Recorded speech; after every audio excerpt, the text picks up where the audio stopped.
Good morning! Morning! Good morning everyone.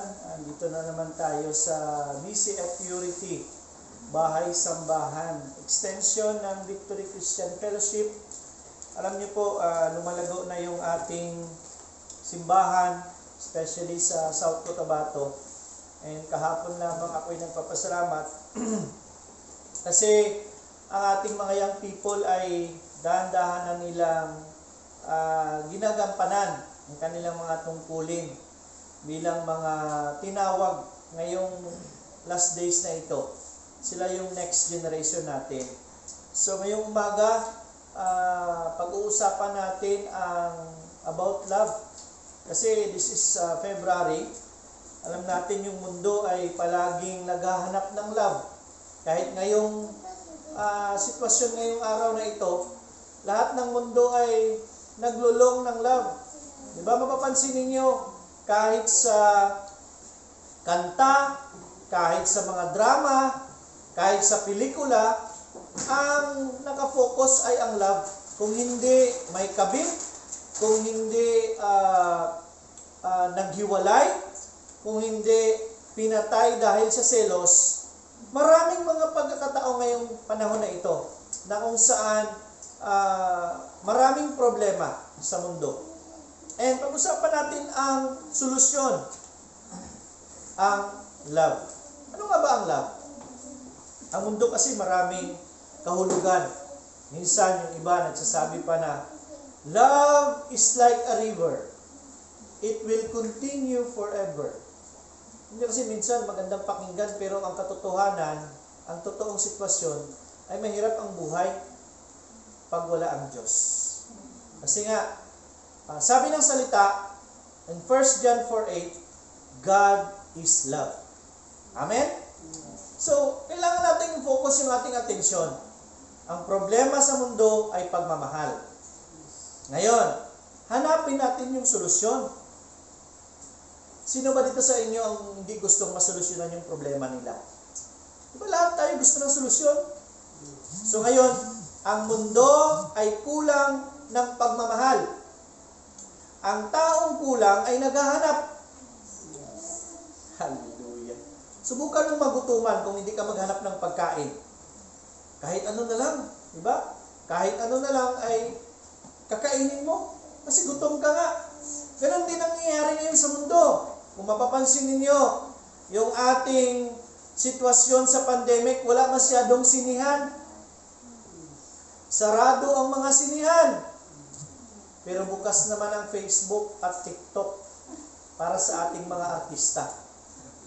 Halos lahat ipakita na para lang kumita. Kailangan ipakita para may kikitain. Ganun ba yun? Kasi andito na tayo sa last days. So alamin natin ngayon kung ano nga ba yung love. Paano ba tayo mag-love?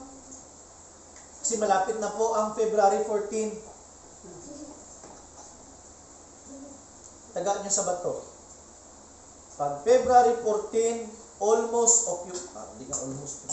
reserved and occupied ang lahat ng mga lodging house dito sa Coronadal City. Ito lang po ang picture na kung saan ang sitwasyon ng mundo ay talagang iba ang pag-intindi kung ano nga ba ang love. Amen? So ngayon, pag-usapan natin, ang topic natin ngayon is love one another as I have loved you. Prior sa commandment na ito, meron po tayong tinatawag na 10 Commandments. Familiar ba tayo sa 10 Commandments? Diba? Ang 10 Commandments nagsasabi, love your neighbor as you love yourself. Yun ang previous na mga commandment. Ngayon, nagbigay si Jesus ng bagong commandments. Ang sabi niya, love one another as I have loved you. Sino ba itong one another na ito? Pakisabi sa katabi mo, tayo yun. Tayo yun. Sino yung tayo? Yung tayo, yun ang simbahan. Yun ang mga disciple ni Jesus. Kasi andito sa mundo, pag tayo ay nag-love another, ibang pagmamahal yun. Kaya mayroon tayong tinatawag na sumakabilang bahay. Kasi instead of love one another, we love the other one. Yun ang pagmamahal ng mundo. Ngayon, pag-usapan natin ang commandment ng Panginoon. Ang sabi niya, love one another as I have loved you. Paano ba tayo minahal ng Diyos? Unang-una, minahal niya tayo na walang kondisyon. Bakit dito sa mundo nagbibigay tayo ng kondisyon? Sige, samahan mo ako sa hotel or sa motel kung talagang mahal mo ako. Patunayan mo na mahal mo ako. Ganun ang pagmamahal ng mundo. Or, sige nga, tumalon ka nga at sasagutin kita. Andito sa mundo ang kondisyon. Pero andyan sa Panginoon ang walang kondisyon. Kaya sabi ng Panginoon, mahalin niyo ang isa't isa gaya ng pagmamahal na binigay ko sa iyo. Paano ba magmahal ng Panginoon? Unang-una, sabi ko kanina sa first service,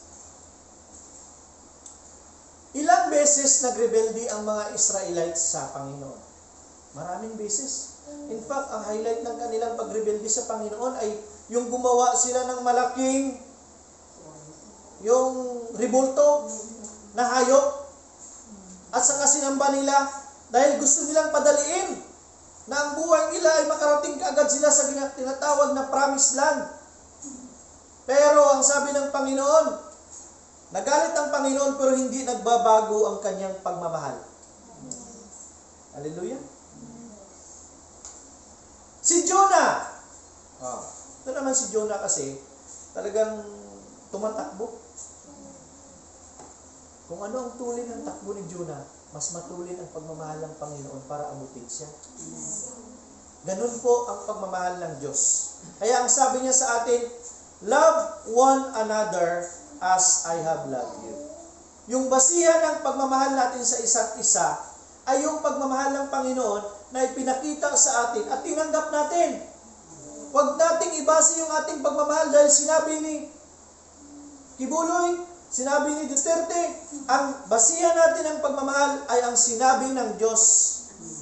Ano nga ba ang sinabi ng Diyos? Sabi niya sa John 13:34, isang bagong utos ang ibibigay ko sa inyo ngayon. Magmahalan kayo kung paano ko kayo minahal, gayon din naman magmahalan kayo. Kaninang umaga, katatapos lang ng breakfast fellowship, parang hindi kami maghiwalayan sa first service. Kasi umiinit at umiinit yung pagmamahalan ng magkapatiran. Kaya sabi ko nga kay Sister Sally, mag-umpisa ka na dyan sa BCF Purity kasi hindi pa naka-start ang first service dito. And I'm blessed enough na handa tayo. Di ba? So ngayon, magmahalan. Sabi ng Panginoon, maraming beses sa buhay natin na tayo ay naghanap ng pagmamahal. Kahit ako. Alam niyo ba yung ako noon, testimony ko sa inyo. Malaki yung galit ko sa aking totoong magulang. Kasi nga ako ay pina-adapt. Ibig sabihin, ako ay lumaki sa hindi ko totoong magulang. Ay hindi ko totoong nanay at tatay. So, habang elementary ako, hanggang nag-high school, hanggang nag-college, laging nasa isip at sa, diba palagi tayong nanunumpa, sa puso at diwa. Laging nasa isip ko at sa puso ko na irresponsable yung aking mga totoong magulang. Kasi nga hindi nila ako mabuhay. Ngayon, nang ako ay nakapag-graduate, pumasok bilang isang guro, hanggang sa nasali ako sa BCF. Ito lang naman talaga yung ministry na una kong pinasukan maliban sa Katoliko.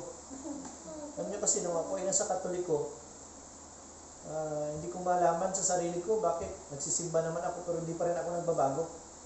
Pero nang ako ay pumasok sa pagiging born again, nakita ko na maganda yung buhay pag meron kang kalayaan. So ngayon, pagpatuloy ko po, andun yung galit. Andun yung inis. Hanggang sa ako ay nabigyan ng pagkakataon na malaman yung katotohanan sa pamamagitan ng salita ng Panginoon. Ngayon,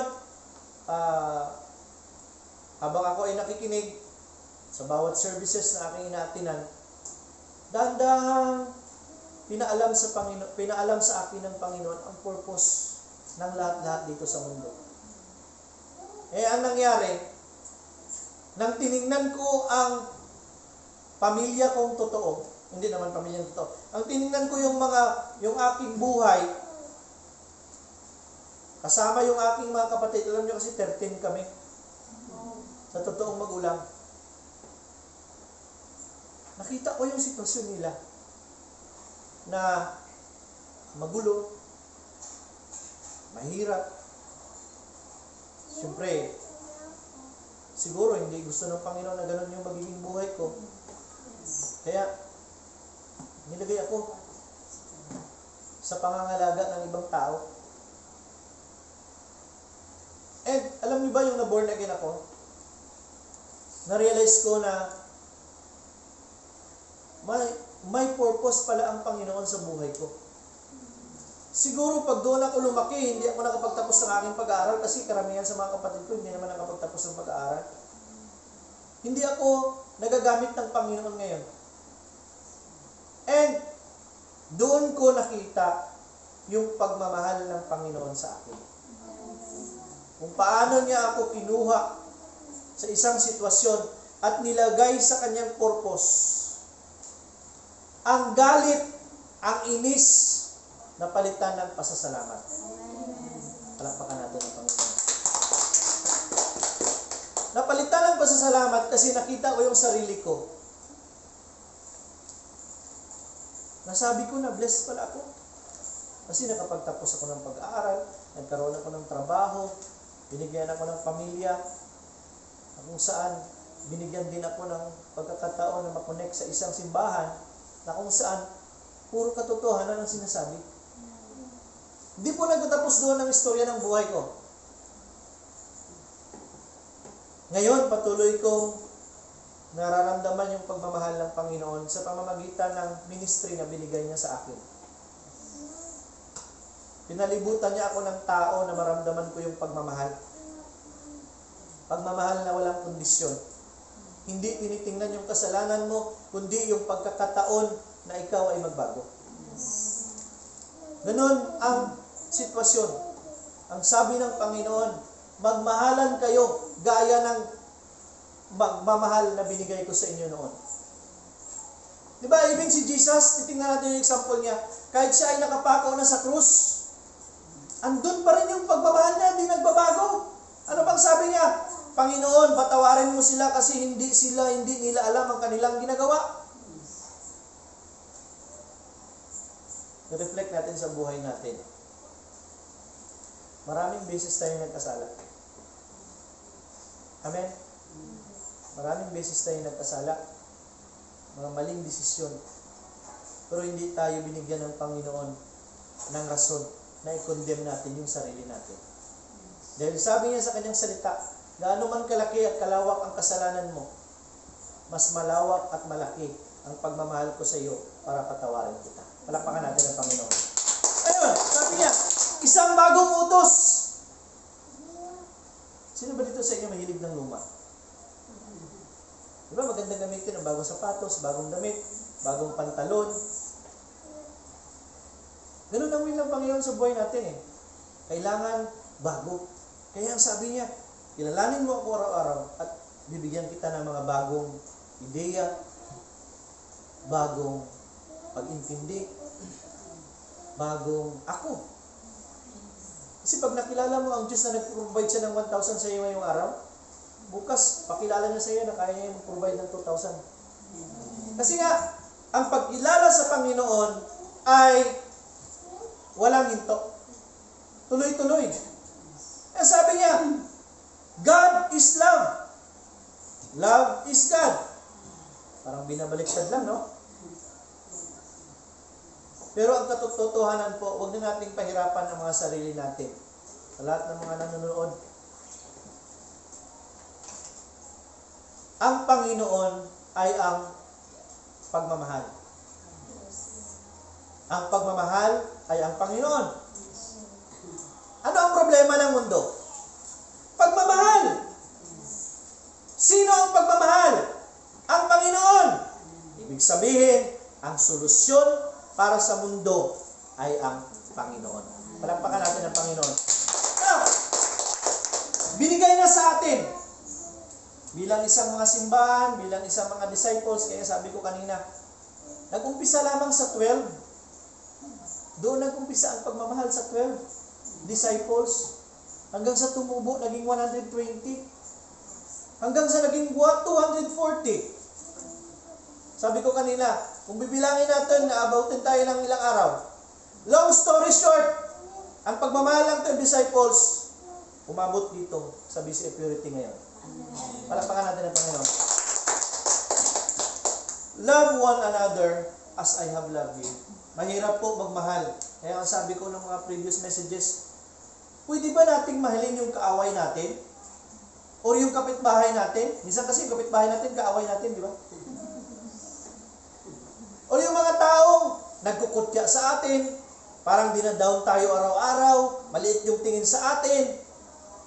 Naalala ko talaga yung maliit pa ako, mayroong isang tao na nagagalit pag iganyan mo siya. Huwag mo talagang sabihin na ganyan siya, pag makita ka niya nagaganyan, galit na galit talaga yan sa'yo. Maraming pagkakataon na tayo ay magalit. Pero huwag nating kalimutan, mas maraming pagkakataon na tayo ay magmahal. God is love. Kaya nga, in 1 Corinthians 13, 4-8, medyo mahaba-haba ito. Kasi nga, malapit na ang Valentine's Day. Ano ba Valentina? Sino ba si Valentina? Isang ahas. Oh! Diba? Alam nyo kasi noon, isa din ito sa mga topic ko, i-insert ko lang.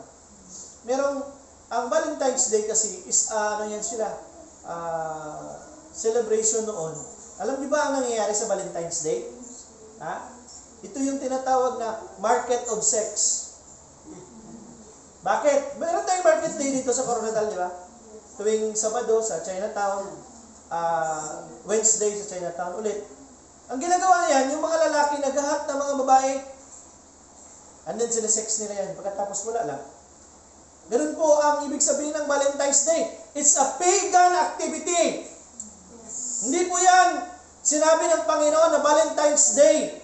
Ewan ko kung sinong taong nag-umpisa ng Valentine's Day na, pero sigurado ako si Satanas. Anong nangyayari noon hanggang ngayon? Ganun pa rin.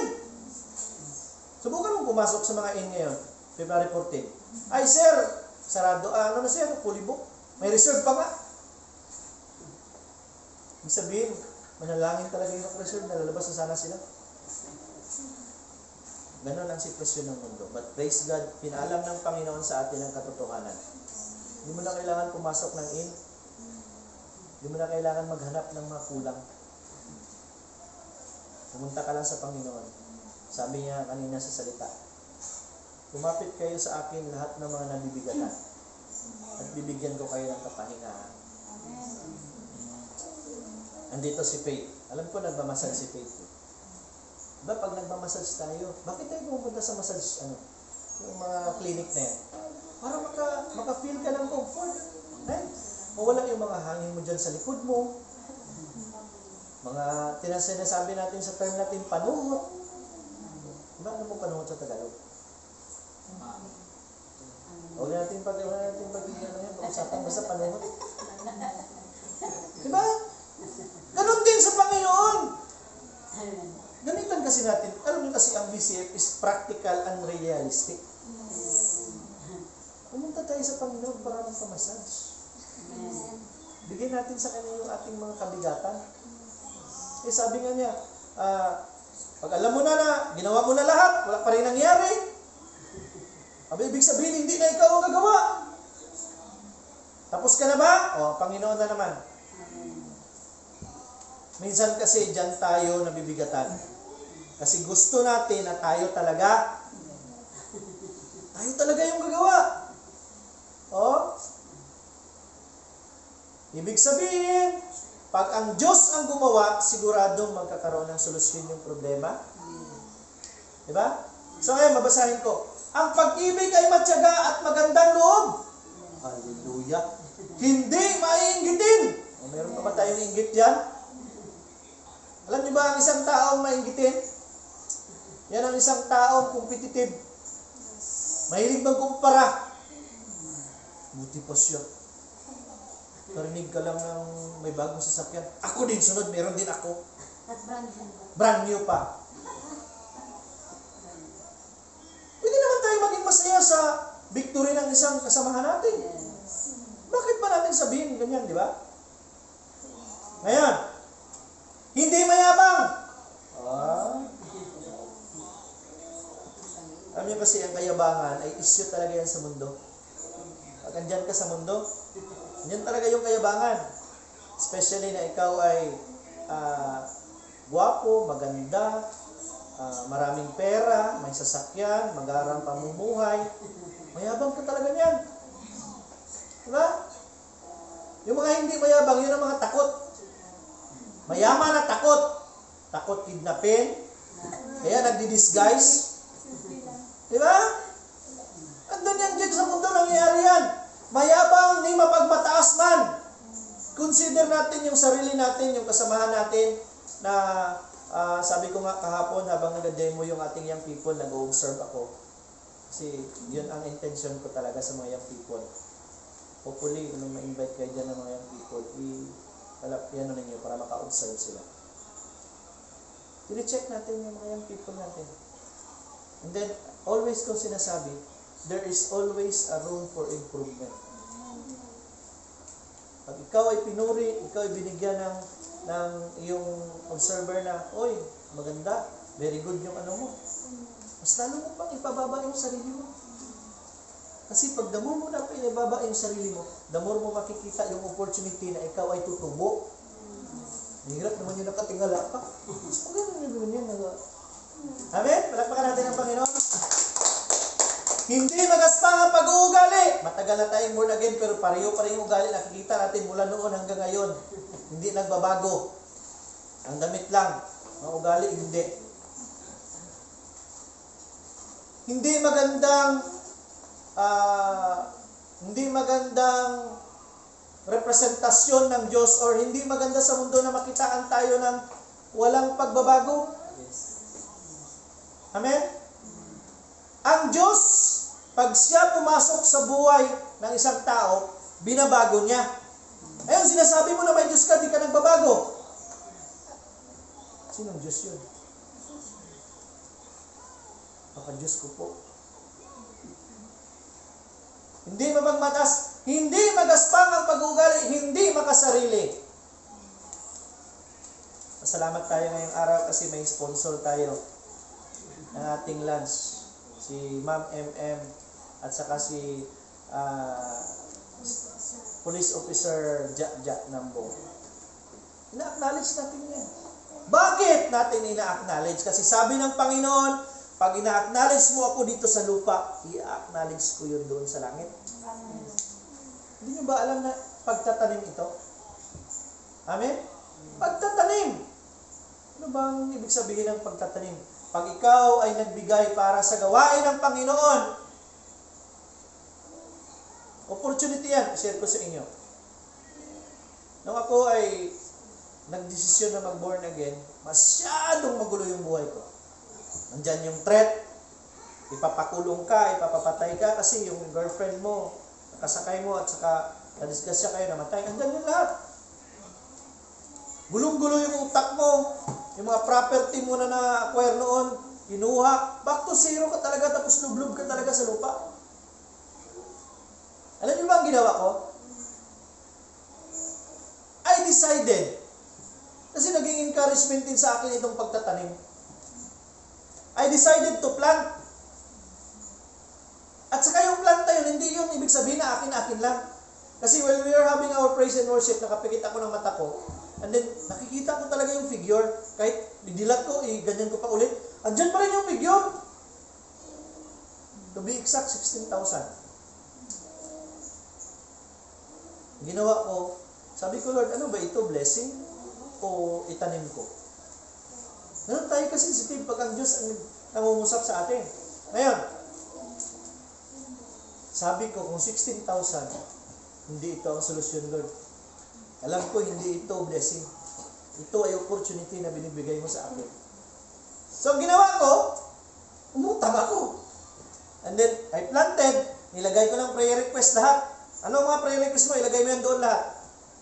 And then, habang andyan si pastor, nagsasalita, sabi ko, Pastor, pagtingin niya, ano ito?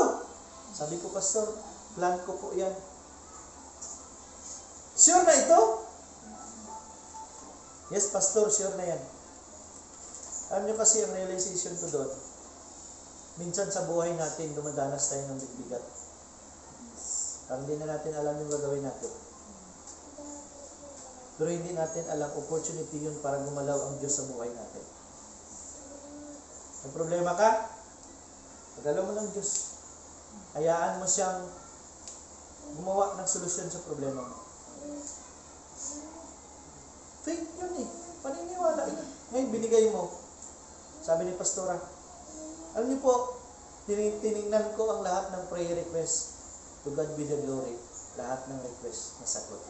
Palakpakan natin ang Panginoon. Yan po nagpatotoo ang Diyos na siya ay talagang gumagawa sa lahat ng mga request natin. Now, hindi makasarili.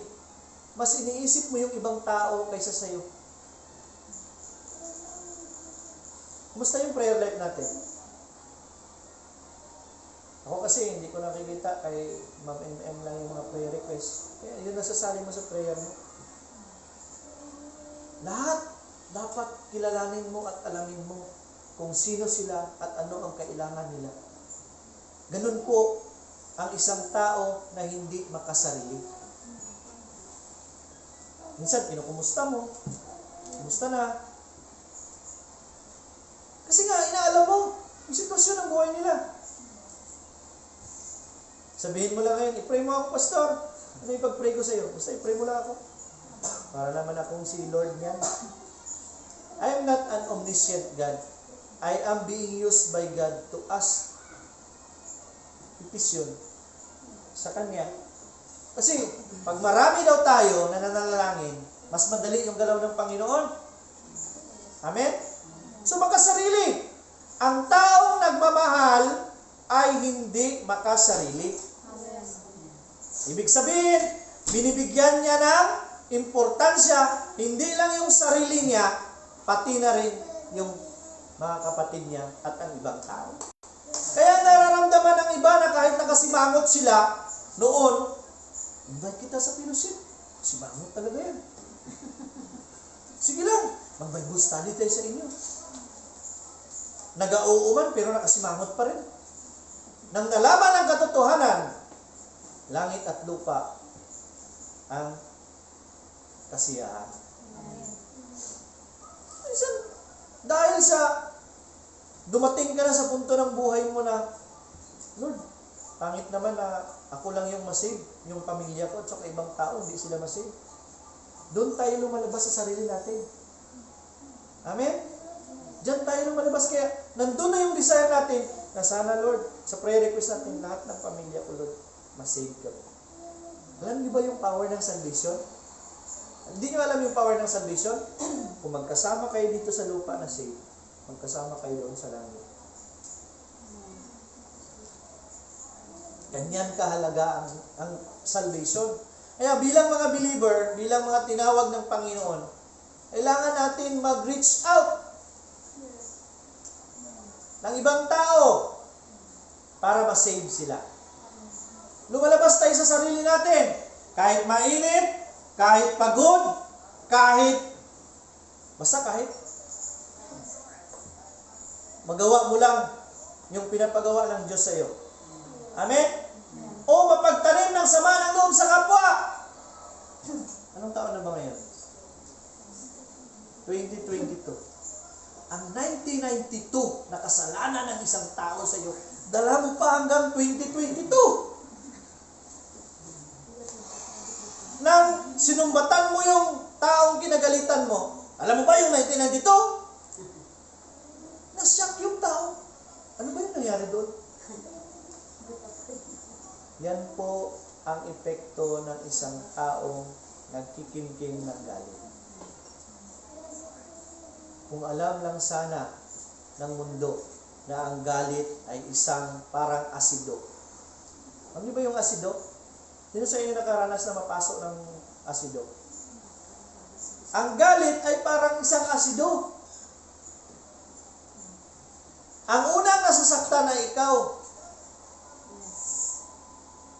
Kasi ang galit nakatira sa puso yan.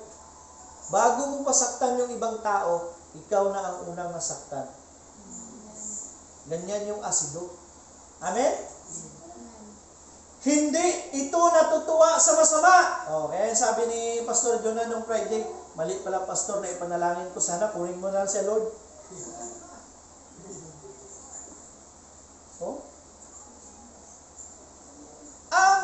Siyempre, pag nakikita mo yung, halimbawa, alam nyo kasi dito sa ministry, sa church, lahat tayo dito ay nagpapatalasan ng ano, di ba? Ngayon, anong nangyayari? Yung kasamaan mo na may pagkamarisol at marites, minsan yan ang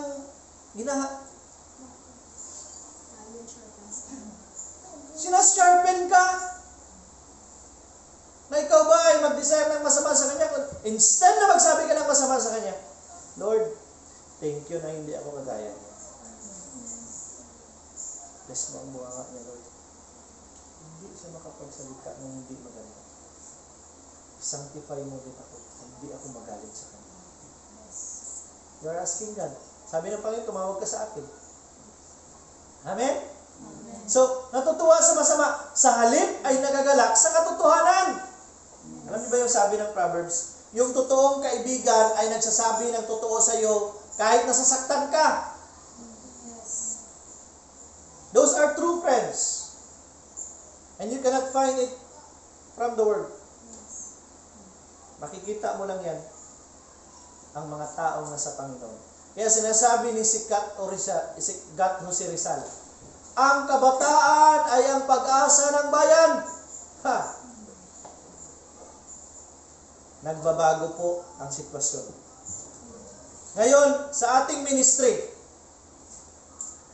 ang kabataang may Diyos ang siyang pag-asa ng bayan. Amen. Saan ba ang kabataan natin ngayon? ML. TikTok. Ano ba ang games ngayon na patak sa takilya? Yan ba ang pag-asa ng bayan? Nagsusuicide? Hindi kilala yung sarili? Kaya watch out kayo. Kasi later on, magkakaroon ng parade of exposure ang ating mga young leaders ng Victory Christian Fellowship para i-explode ang mundo about sa katotohanan. Na ang isang young people ay pwedeng gamitin ng Diyos. Isang ML addict, drug addict, kayang baguhin ng Panginoon. Amen?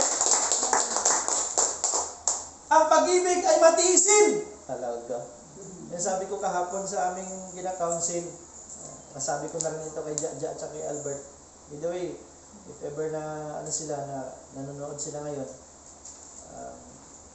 salamat sa pagkakataon na ginamit tayo ng Panginoon na kapag-share sa kanila. Sabi ko,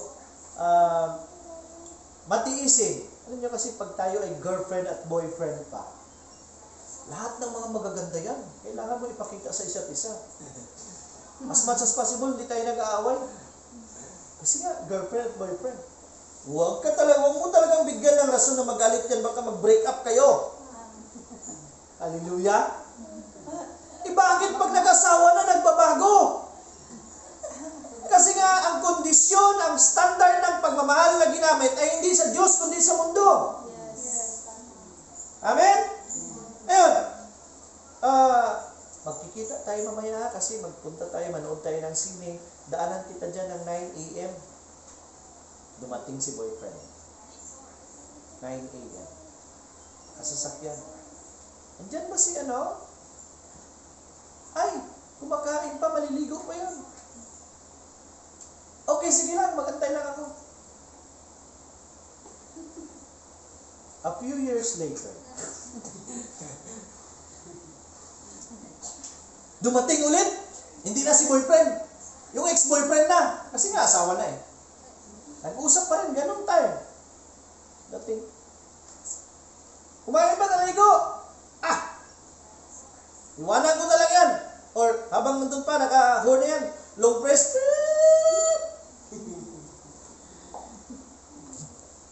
Alam niyo po, ang tao ay nagbabago. Ang pagmamahal ng tao ay nagbabago. Pero ang pagmamahal ng Diyos, hindi nagbabago yan. Kaya kailangan natin ng Panginoon sa buhay natin.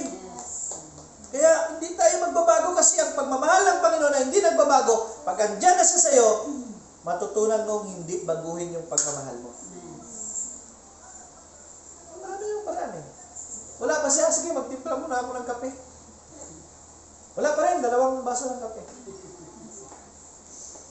Alam nyo kasi ang pagmamahal ang siyang magsasangtipay sa atin dito sa mundo para hindi tayo magkasala. Ano ba ibig sabihin ng sanctify? Siya yung lilipat sa iyo na, siya yung, ano bang sanctify sa Tagalog?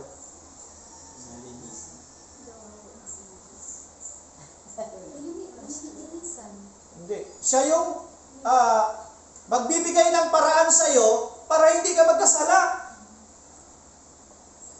Kaya nga, matiisin, mapagtiwala. Alam niyo kasi pag trust ang pinag-uusapan dito, mahirap ibigay yung tiwala sa isang tao. Amen? Mahirap ibigay yan. Kaya doon na mong gagawin, kilalanin mo ang taong gusto mong bigyan ng tiwala.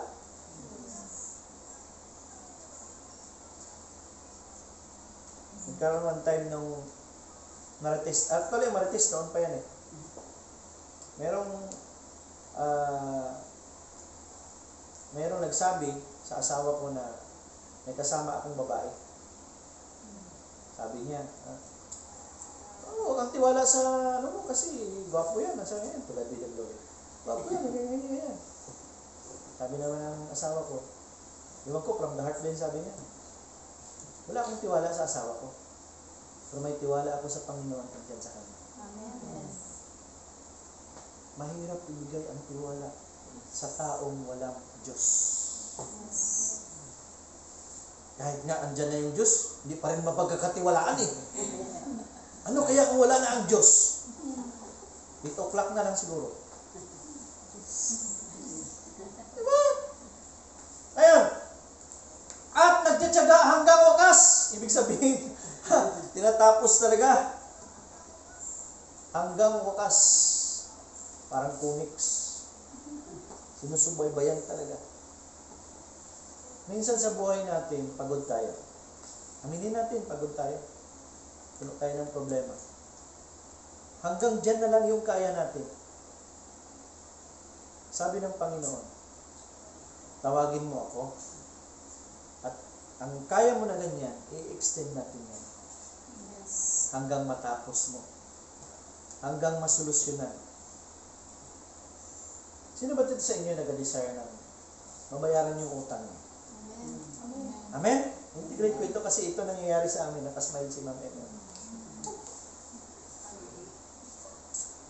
Humingi ka ng 100,000. Lord, bigyan mo 100,000 Lord kasi magbabayad ako ng utang. Alam niyo ba yung dumating? 10,000.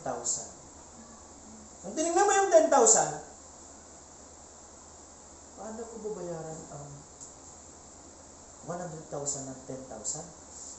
Hindi magkasya ito. Ibayad ko na lang muna ito ng kuryente. Bili ng kuryente, tubig. Alam niyo ba yung purpose ng Panginoon? Hindi kasi natin nakikita eh. Tinitingnan niya yung puso natin. Kung willing ka talaga na bayaran yung 100,000 na yan, yung 10,000 na yun, paunang bayad yun. Sabihin mo, bawasan ko ng 10,000 yung 100,000 ko. Hiningi mo ng kabayaran, di ba? Ba't mo ibayad ng kuryente at tubig? Tinitingnan ng Panginoon ang kung totoo ka talaga sa intensyon mo. Huwag na, mahilig tayo sa diversion road eh. Hindi kasi, Pastor, maganda sa diversion road, madali ka lang makaabot. Don't you know that the dangerous way to success is shortcut? Yes.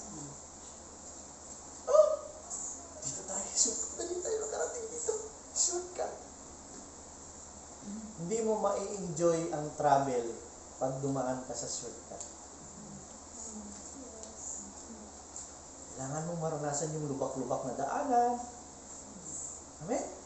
Minsan meron na namang concrete road. Merong madilim, merong liwanag. Bakit ganon yung biyahe? Para later on, gagamitin ang biyahe mo na yan na i-share sa ibang tao. Na maging mensahe sa kanila yung napagdaanan mo sa buhay mo. Kung paano mo tiniis ang buhay para maabot mo lang yung buhay mo ngayon. Kung paano mo sinakripisyo ang mga bagay-bagay para lamang bigyan ng pagkakataon ang iyong pagbabago. Yun ang hinahanap ng mundo. Sabihin mo sa mundo, God is love, ayaw maniwala ng mundo niyan. Kung samahan mo yan, ganito ako kapagkasalanan noon. Pero dahil sa pagmamahal ng Panginoon, ito na ako ngayon. Sigurado ako lahat ng Marites at Marisol magdadaming. Ganun ang power ng Diyos. Alam niyo kasi yung pagmamahal ng Panginoon sa mundo, hindi nagbabago. Kasi, ayaw niyang mapunta tayo sa impyerno. Eh, huwag tayong magmalaki na. Ito maganda kasi example talaga ito. Kahit yung co-teachers namin, o mga kilala namin, ini-invite namin na pumunta, mag-join sa fellowship, feeling nila, parang kinukuha mo sila sa kanilang simbahan at pinapalipat sa isang simbahan. Hindi nila alam na sila ang simbahan. Ano ba ang simbahan? Ito ay nagbibigay ng magandang balita. Nagsasabi ng magandang balita. Ang simbahan ay hindi building, hindi organisasyon, kundi ang simbahan, kung titingnan natin, ang kahulugan ng simbahan ay ang body of Christ.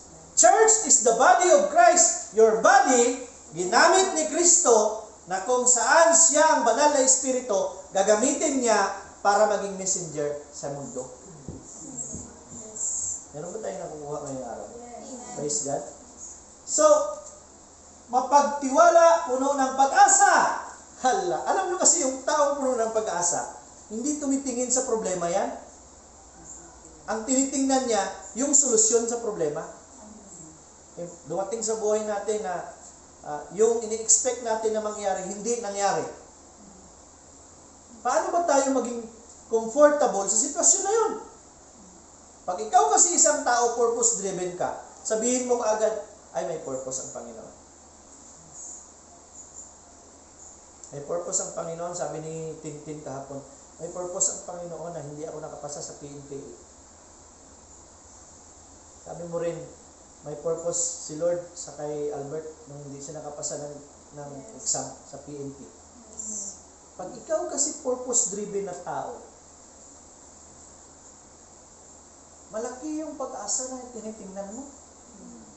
Hindi mo minamagnify yung problema, kundi yung solusyon, yung purpose na alam mo, nangyari dahil may purpose ang Panginoon. Amen? Nagtatyaga hanggang wakas, matatapos ang kakayahang magsalita ng mensahe mula sa Diyos, titigil rin ang kakayahang magsalita sa iba't ibang mga wika at nilipas ang kaalaman, ngunit ang pag-ibig ay walang katapusan. Amen. Lahat ng ito, dito sa mundo, pinagdaanan na natin, marami tayong mga problema, naging matagumpay tayo, pero yung pagmamahal ng Panginoon, andyan man ang problema o wala, may katagumpayan man tayo o kahinaan, ang pagmamahal ay andyan at hindi nagbabago. God, ang mundo kasi ngayon, gusto namin ng bagong leader. Ayaw na namin kay Duterte kasi pinipilit kami magpabaksin. Ganyan yung mundo. Naghahanap ng change na sinasabi. Alam niyo ba ang totoo makapagbago sa tao? Hindi ang mundo, hindi ang boto mo, hindi yung sinasabi ng ibang tao, kundi ang Diyos mismo. Siya lang makapagbabago. Kaya nga, natutunan nating mahalin yung ating kapwa kasi gusto nating iparamdam sa kanila na ang Diyos ay nagmamahal. Ang Diyos ay ang pagmamahal ng Panginoon walang pinipili. Ang pagmamahal ng Panginoon ay walang pinipili. Pula, puti, may ngipin man o wala, matanda, bata, sino pa man yan. Lahat yan ay pwedeng mahalin ng Diyos. Ang tanong, willing ka bang mahalin ng Diyos? Hindi mo ma-receive yung pagmamahal hindi mo maramdaman yung pagmamahal kung hindi mo i-receive yung pagmamahal. Gusto mong kumain. Kinain mo nga, bunganga lang. Kung hindi mo lulukin yan, hindi mo maramdaman yan na kumain ka. Amen? Ganun lang po ang buhay. Kaya this February, kailangan nating isa-isip, kailangan nating alamin na ang pagmamahal ang siyang solusyon sa mundo. Kung tayo ay nagmamahal, marami tayong mapanalo. Marami tayong mawin para sa Panginoon. Diba, alam nyo, yung sabi ng salita, kinukutya ka na. Parang lahat na lang ng negative, naririnig mo pag nag-invite ka, pero andun pa rin yung nakasunod. Sige na, join tayo sa fellowship. Ayaw ko nga! Ganyan. Kinabukasan, at sunod na linggo, andun ka naman. Sige na, join tayo ng fellowship. Remember the parable of the persistent widow? Yung persistent widow, ano yung story nun? Merong isang judge. Pag ang judge na yun nagsabi na, oo, yes talaga yan, hindi na yan nagbabago. Pag no talaga yan, hindi na yan nagbabago. Pero anong ginawa ng babae? Patuloy niyang kinukulit. Araw-araw. Lahat na lang. Ang sabi ng judge, para lang huminto na itong babae na ito. Pagbibigyan ko ang gusto niya. That's why tayo, we never stop loving people even though they are sinners. Because at the time you love people, hindi mo sinisiraan yung opportunity sa kanyang pagbabago. Instead, ino-open mo yung opportunity sa kanya para gumalaw ang Diyos sa buhay niya. Kasi pag na-invite mo yung tao sa simbahan, uupuin mo man lang dyan, makinig ng salita. Tayo kasi doon, mahilig tayo, "Stoy, magbago ka na!" Kahit anong sabi mo, magbago yan. Mas lalong hindi magbabago yan. Pero pag ang Panginoon pumasok yan sa buhay niya, sa puso niya, sigurado ako may magbabago yan. Amen? So, love one another as I have loved you. Tayo ay minahal ng Panginoon na walang kondisyon, kaya dapat tayo ay magmahalan din na walang kondisyon. Huwag nating piliin yung mga taong ating mamahalin. Na pag tayo ay nakakita, mayaman yan, doon ako kasi may maraming pera. Hindi pinipili ng Diyos ang kanyang minamahal. Lahat tayo ay minamahal ng Diyos. Pag tayo ay magpamahal din sa Kanya. Amen? Sabi niya sa John 13:35, kung kayo'y may pagmamahal sa isa't isa, makilala ng lahat na kayo'y mga alagad ko. Hallelujah.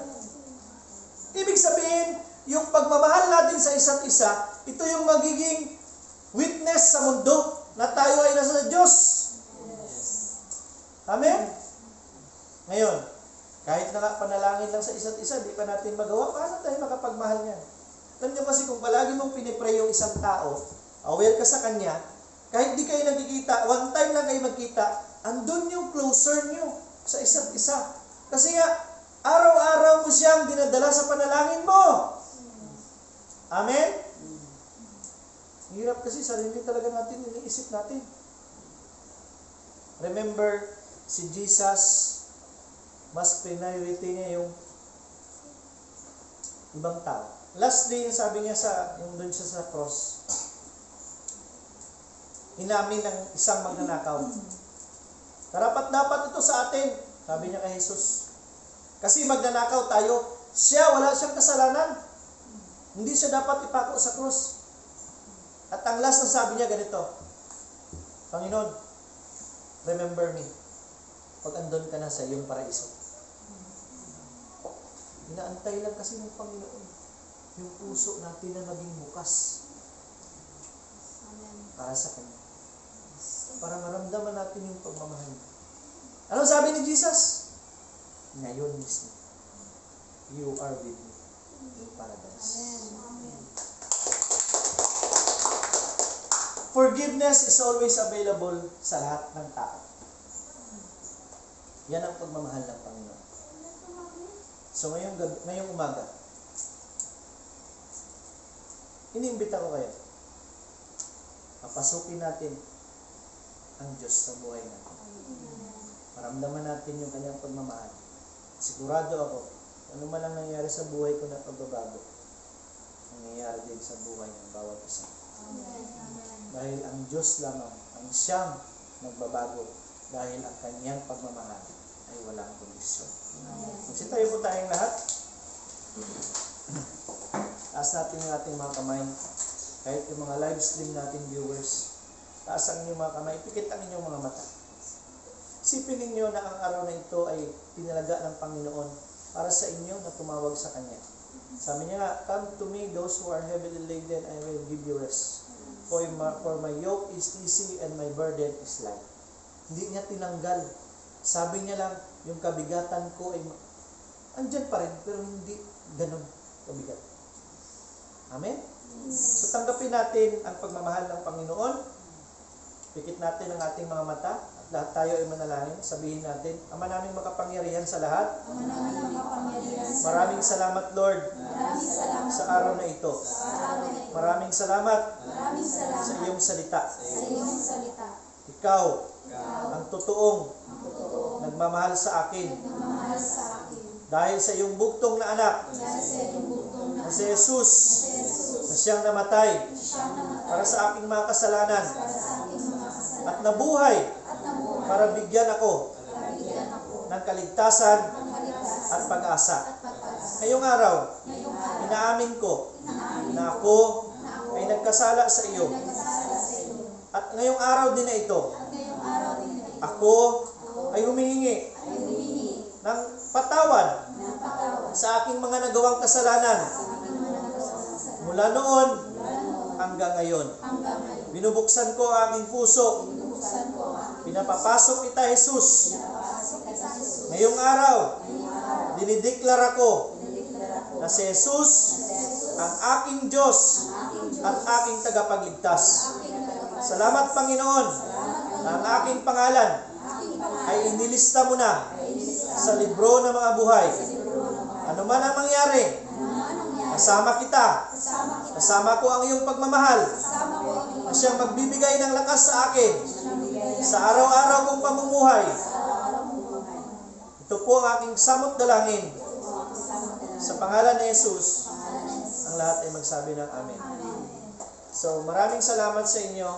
Ang araw na ito ay tinalaga talaga ng Panginoon na tayo ay magmahalan gaya ng pagmamahal na binigay ni Jesus para sa ating lahat.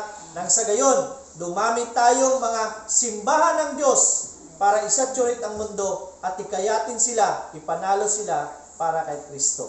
God bless everyone and good morning.